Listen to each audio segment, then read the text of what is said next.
আচ্ছা, আমার মতো কে কে আছো যে কিনা চিংড়ি মাছ পছন্দ করো না, কিন্তু মায়ের হাতের চিংড়ি মাছের মালাইকারির যে অতুলনীয় স্বাদ, সেই ঝোল চাখা থেকে সরতে পারো না? আমি কিন্তু একেবারেই তাই করি।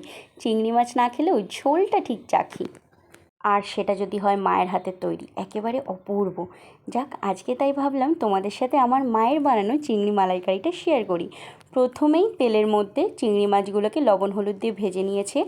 এরপরে ওই কড়াইটি আবার ধুয়ে তার মধ্যে সর্ষের তেল গরম করে কালো জিরে ফোড়ন দিয়ে তার মধ্যে পেঁয়াজ, রসুন, আদা এবং টমেটো বাটার পেস্ট দিয়ে কিছুটা কষিয়ে মতো লবণ, হলুদ এবং কিছুটা লঙ্কার গুঁড়ো দিয়ে কষিয়ে সেই ভাজা চিংড়ি মাছগুলো দিয়ে আবারও খানিকটা কষিয়ে নেয় এবং তারপরে দিয়ে দেয় সামান্য পরিমাণে জল ও দুটি কাঁচা লঙ্কা।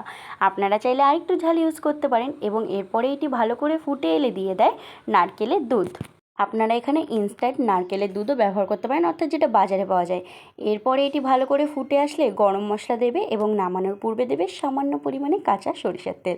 মায়ের হাতের মালাইকারি তৈরি। কী যে অপূর্ব লাগে তা বলার মতো নয়।